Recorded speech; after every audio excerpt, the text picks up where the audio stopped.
Hello दोस्तों, स्वागत है आप सभी को फिर से एक नए वीडियो में। तो चलिए मैं कुछ फार्मूला लाया दोस्तों, आप लोग से बारी बारी समझाने का प्रयास करूंगा। दोस्तों सबसे पहला फार्मूला का टॉपिक है, मेन टॉपिक है आयत। यहाँ पे आयत फार्मूला का मेन टॉपिक है।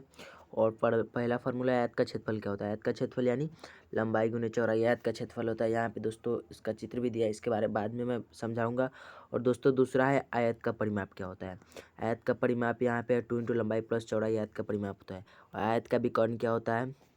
आयत का विकर्ण हो जाएगा दोस्तों √2 इंटू लंबाई रूट अंडर लंबाई स्क्वायर प्लस चौड़ाई स्क्वायर आयत का विकर्ण हो जाएगा। यहाँ पे रूट अंडर लंबाई स्क्वायर प्लस चौड़ाई स्क्वायर हो गया दोस्तों। यहाँ पे ए बी समांतर सी डी होता है और ए डी समांतर बी सी होता है, यानी आमने सामने की भुजा आयत में बराबर होती है। पिछले वीडियो में आप लोग को बताया था कौन है बराबर कौन बी बराबर कौन सी, सभी कौन 90 डिग्री का होता है। ए सी और बी डी दो विकर्ण है, इसमें एक यहाँ विकर्ण है ए सी यहाँ से और बी डी यहाँ से, दो विकर्ण हो गया, यहाँ से यहाँ तक विकर्ण हो गया।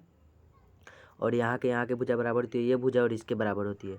और दोस्तों आगे है अगला टॉपिक क्या है, देखते हैं दोस्तों। यहाँ पे अगला टॉपिक है वर्ग।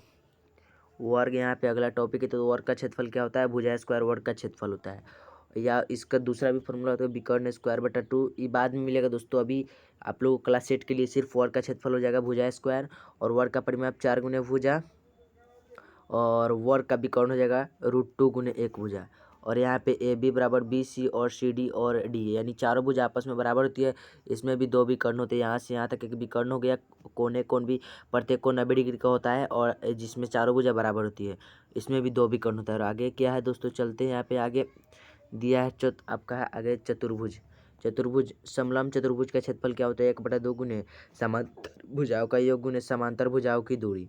समलंब चतुर्भुज का क्षेत्रफल यहाँ पे पूछा है। समलंब चतुर्भुज का यहाँ पे इमेज दे दिया है दोस्तों। समलंब चतुर्भुज का क्षेत्रफल पूछा है, हो जाएगा दोस्तों। समलंब चतुर्भुज का क्षेत्रफल 1/2 गुने समांतर भुजाओं का योग, 1/2 गुने समांतर भुजाओं का योग गुने समांतर भुजाओं के बीच की दूरी। यहाँ पे आपका फॉर्मूला हो गया दोस्तों। 2 नंबर है समांतर चतुर्भुज का क्षेत्रफल क्या होता है। सिंपल है, समांतर चतुर्भुज का क्षेत्रफल होता है आधार गुने ऊंचाई। और यहाँ पे समांतर चतुर्भुज का परिमाप 2 इंटू आसन भुजाओं का योग। समांतर चतुर्भुज का परिमाप 2 इंटू आसन भुजाओं का योग हो जाएगा। यहाँ पे समांतर चतुर्भुज का इमेज भी है। और यहाँ पे आगे चलते हैं दोस्तों, अगला टॉपिक है मेन यहाँ पे बेलन।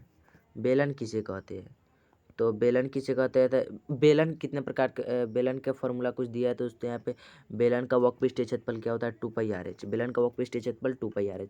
और बेलन का आयतन क्या होता है, πr² बेलन का आयतन होता है दोस्तों। बेलन का संपूर्ण पृष्ठीय क्षेत्रफल होता है 2πr×r+h। बेलन का संपूर्ण पृष्ठीय क्षेत्रफल, ये रहा बेलन का इमेज। और दोनों सतहों का क्षेत्रफल क्या होता है, 2πr²। दोनों सतह बेलन के दो सतह का क्षेत्रफल 2πr² हो गया। और आगे यहाँ पे है दोस्तों शंकु। यहाँ पे आपका टॉपिक है शंकु।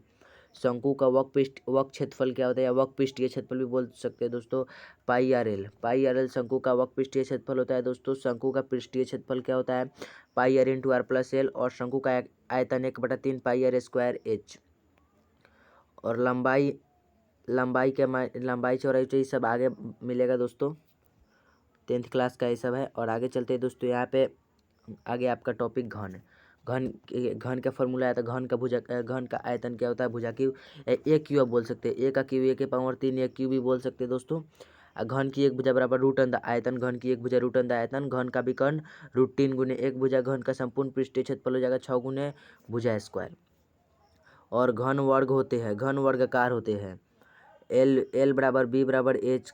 घन प्रत्येक फलक एक वर्ग होते हैं, प्रत्येक फलक एक वर्ग होते हैं। पृष्ठ वाले की संख्या पृष्ठ 6 होती है, कुल किनारे 12 होते हैं दोस्तों। अब फलकों की संख्या 6 होती है और शीर्ष की संख्या 8 होती है। और दोस्तों आगे चलते हैं, यहाँ पे है घनाभ। टॉपिक यहाँ पे आपका है घनाभ। घनाभ में फलक का आकार होता है आयतकार होता है। घनाभ में छः सतह या फलक होते हैं, 6 फलक होगा।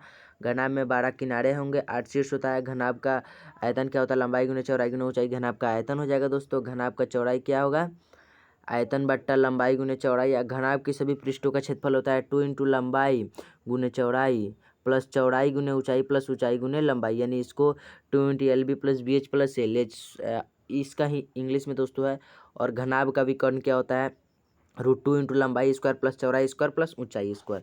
और खुले एक्से के संपूर्ण पृष्ठीय क्षेत्रफल हो जाएगा लंबाई गुने चौड़ाई प्लस 2 इंटू लंबाई गुने चौड़ाई प्लस ऊंचाई गुने लंबाई। और कमरे के चारों दीवारों का क्षेत्रफल हो जाएगा दोस्तों यहाँ पे 2 गुने ऊंचाई 2 गुने ऊंचाई गुने लंबाई प्लस चौड़ाई। और यहाँ पे आपका सॉरी दोस्तों यहाँ पे कुछ नंबरिंग प्रॉब्लम है। यहाँ पे 2 नंबर है। घनाभ का लंबाई होगा आयतन बराबर चौड़ाई गुने आयतन बट्टा चौड़ाई गुने ऊंचाई। और घनाभ का यहाँ पे चौड़ाई है लंबाई, यहाँ घनाभ का चौड़ाई आयतन बट्टा लंबाई गुने चौड़ाई। और दोस्तों आगे देखते हैं। और आप लोग से एक ही निवेदन है कि आप लोग दोस्तों इस चैनल को सब्सक्राइब कर दीजिएगा दोस्तों, और लाइक भी कर दीजिएगा।